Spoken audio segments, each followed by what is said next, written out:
Okay, tired of being broke? Watch this video. All right, we're definitely going to get into this one. But before I do, I'd like to ask you to go ahead and hit that like button, subscribe to the channel, and hit that notification bell. By doing those things, we can get YouTube to push this video out to people who may need it. All right, let's get into this one. Broke? Are you tired of that? Watch this video. Now, there are so many people who are struggling out there. You may be one of those who are struggling out there. And the best advice or the best thing that I can say to you if you're really frustrated and you're tired of being broke is to embrace that. Take it in. In fact, the thumbnail that I put on the video, I kind of have my fist there and, you know, a grimace on my face. And I have that look where I'm tired of it. It's done. It's over. I do not want to be in that position anymore. It's the look that I was going for there. If you're there, if that's where your spirit has led you, you're at a great place. Here's the caution though. You don't want it all to just be negative. Yes, you want to embrace it. You've had it.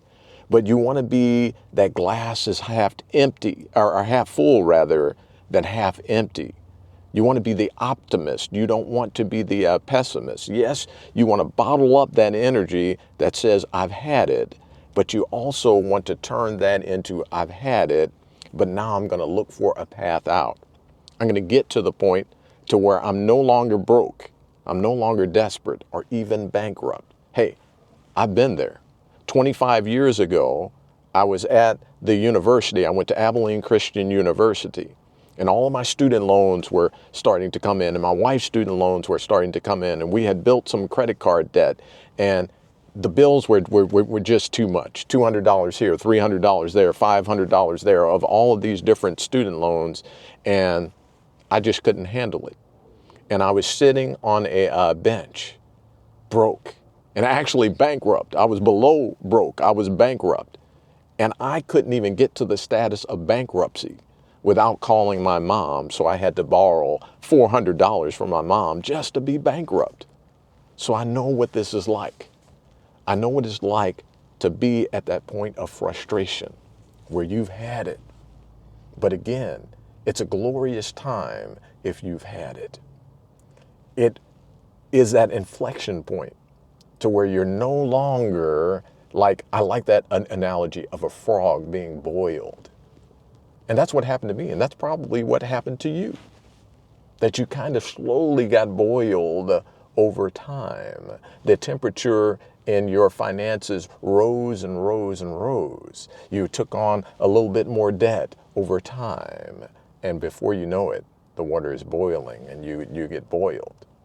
Now, a frog, if you turned up the water right away, would leap out of the pot. But since it's gradual, it does not quite feel it, and they find themselves in a situation where they're being boiled. You don't want to do that.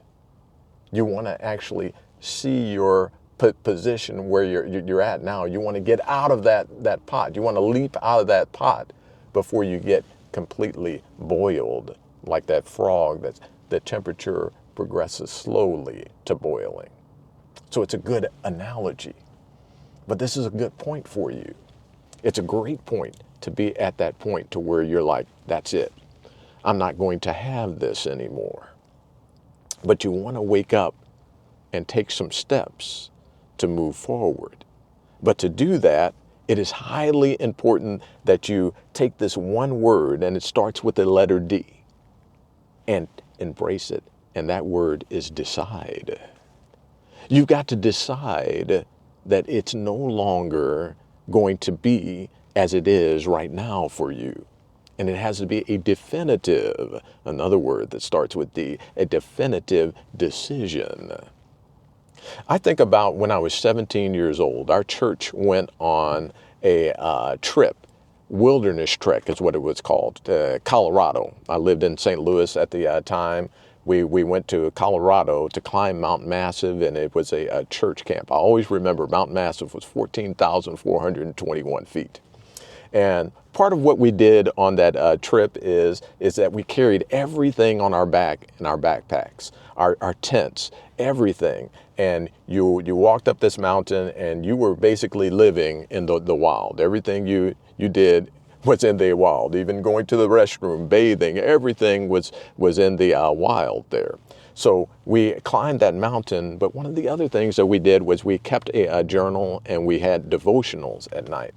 And I remember one of the things that I committed to at that time, I was 17 years old, was I committed to my future partner, my future wife. And I made the commitment that I would have one partner in life and that it would last for a lifetime, that I would become the type of individual that could sustain that kind of relationship. I also made a Christian commitment to become the best Christian man that I could in order to have the skills and abilities to have a long-term relationship that would last a lifetime. And guess what? That was a great definitive decision because I met my wife, and I'm very glad to say that we've been married now for 31 years. Just this past August, 31 years of marriage. That's based on that definitive decision that was made all the way back when I was 17 years old, and now I'm in my mid-50s. So decision is a powerful, powerful thing. It's also highly powerful in your finances. Let me give another analogy. I'm going to turn the camera around. I actually wanted to do this video quick, so I'm at the movie theater here. And I just want to show that real quick. Just stop by the road, but it reminds me of a time when I took my lovely wife to a date when we were younger. It was sometime in the 90s when The Matrix came out, the very first Matrix film. And we went into it completely cold. I had no idea what the Matrix movie was all about. But we were blown away by this movie. And I remember how Neo, the main character, was stuck in this virtual reality situation in the Matrix where he was basically asleep and plugged in to the Matrix. And it was kind of shiny, the world of the Matrix, and he had, nice hairstyle in the Matrix and all of that. But another character, Morpheus, found him and actually took him out of the Matrix and brought him into the real world. Well, in the real world, Neo's clothing was tattered, and it was more of a dingy world. And, there was this almost like, how do you put it, soup. I'm thinking of something else, like oatmeal meal that they would eat. And so the real world was more dingy and with tattered clothes and things like that, but it was the real world. And that's when Neo in the movie really, where he started to become the hero of the movie, was when he woke up to the real world, not when he was living in the facade. Even though the facade seemed shiny, it was better to be in the real world. That's when he truly became the hero and gained control of his life. And so it's just another analogy to throw out there, that it's a glorious time when you decide that you've had it and you're going to step into really what's positive in getting control of your financial situation. I'll throw another little analogy out here that was, I believe it was a teacher that told me about this. And it's the simple phrase, put the big rocks in first. And how this analogy goes is you have this jar and you have some big rocks and some sand. Now these big rocks barely fit through the opening of the glass jar and can go in. And you have maybe two of those big rocks, and then you have quite a bit of sand that will fill this jar. Well, if you put the sand in first, then the big rocks don't fit. But if you put the big rocks in first and then sprinkle the sand in, it will all fit into the jar. And this is a big learning point of your personal finances. But you can only get to this learning point if you first decide. You make that definitive decision that you're not going to be broke anymore, that you're going to start those steps. And by the way, when you make that decision, then you have a powerful thing right in the beginning: hope. Hope is a very, very powerful thing. Hope makes a big difference. But let's go back to the analogy of the jar, putting the big rocks in first and then sprinkling the sand in. We have some big rocks in our personal finances. One of the big rocks is housing, okay? Another big rock in our personal finances is transportation. These are two huge rocks in most people's finances. But often people get too big of a house, too expensive of a house to where they can't handle it financially. Or they get too expensive of a car. I always like talking about cars. In fact, right now, I'm in my 1997 Honda Civic. I bring the camera up a little bit so that you can see here that the ceiling is actually starting to hang down a little bit here. Okay, I'm going to get that fixed. But this car is an excellent car. It turns on every time I turn it. I love this car for that reason, and it's paid for. But I talk to different people, friends, coworkers, different things like that. They have $700 a month plus car payments. And often they defend that with, oh, I've got to have reliable transportation. You know, I can't have something that is not safe for me and my family, and I got to get to work and back. Yet they're paying that $700 a month. Now this car I couldn't sell for more than $2,000, and I have $0 a month car payment on it. But let's go with that logic. They've got to have a reliable vehicle, and it's $700 plus a month. I'm going to try and keep that math simple for me. Let's say that you go 5 months. 5 times 7 is 35. So $700 a month, you pay that for 5 months. That's $3,500. If this car's engine were to explode on me right now, and I had to get the engine replaced, within 5 months of $700 car payments, that's $3,500, I could replace the engine in this car. I could maybe even at least get started on replacing the transmission if it went out at the same time. Yet, these folks are paying $700 a month plus worth of car payments rather than buying a car that they actually could afford and just keeping up with the maintenance on that car. Even if somewhat more major things happen, I almost guarantee you, with a quality used car that you actually go through these steps to purchase a good quality used car, let's say it's a $5,000 car, they're going to, $700 a month is going to more than take care of the maintenance needs that they have, but they're not doing the math because they haven't gotten to the place of decision. And if you get to the place of decision and take care of one of these big rocks like your transportation, maybe get rid of that car that has the $700 a month car payment, go ahead and sell that, go ahead and buy something like a totally paid for $5,000 car, then everything changes. That big rock isn't there. And then just act like you still have that $700 a month car payment. Put that aside to get an emergency fund started to take care of things like tires and brakes and stuff like that. Let's move on to a house. That's a huge expense. The average home now is $400,000.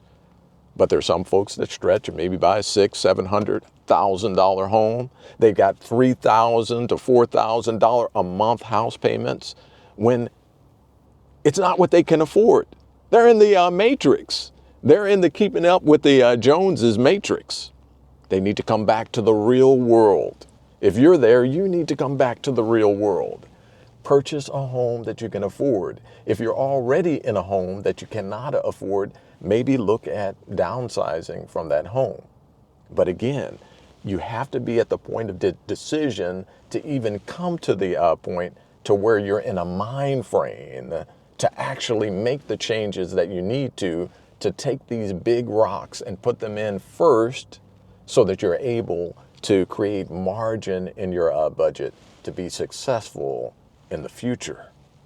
These are big things, but it all starts with decision. It all starts with that paradigm shift in your mind to where you're thinking different, to where you've had it with being broke and you're ready to move forward. You're ready to take those steps. You're ready to have hope in your life. Day one, once you decide you have hope. I'll mention one other thing because we're almost getting to the first of the year where people make New Year's resolutions, okay? Part of me doesn't really like the idea of New Year's resolutions. I say, wherever you're at, if you see this video today, start today, okay? Because you need some runway. I think about a plane. A plane just doesn't take off. It's got a runway. It goes down that runway and picks up momentum. I think about when I'm driving up on the highway. What if, as soon as you got on to the exit to go on to the highway, you were already on the highway? They don't build highways that way. There's some ramp for you to actually go on and before you merge onto the highway so that you have time to get up to speed. I also think about people who do that pole vault, like in the Olympics when they do the pole vault. They don't just take 2 steps and then stick the pole in there and try and get up over the threshold there. They actually run to create some momentum, okay? So that's what you want to do. You start now. There are going to be some things that you need to do, some knowledge that you need to get under your belt. Maybe there's a book that you need to read. You're watching this video. Congratulations. You want to do things like that and some preparation. And I'm not talking about procrastination. I'm talking about preparation. You want to have a little bit of that runway. So start now. Start today. It's not about January 1st being something of a magic. Get started now. Get started today so that you have that runway where you're actually able to then go through a roadmap to get from where you are to financial freedom. And along the way, I like to also talk about debt freedom because debt freedom is glorious. What if you don't have any credit card payments, no car payments or anything like that? And I even throw in there, what if you have no house payment? Glorious. You have no one that you're paying, no debts that you have to deal with. That is absolutely glorious, okay? So look at these things. If you're tired of being broke, if you're tired of being in that situation, embrace that. Turn it to a positive and move forward. Now, once again, if you find these videos helpful to you, go ahead and hit that like button, subscribe to the channel, and hit that notification bell. These things get YouTube to push this video out so that other people can see it and hopefully have that forward momentum just like you will have by watching this video. If you watch this video this far, you're already on the path to having financial freedom. If you're frustrated and broke, you've already taken that step. You're different if you watch this video all the way to the end. So congratulations. And I would like to say again, thanks for listening.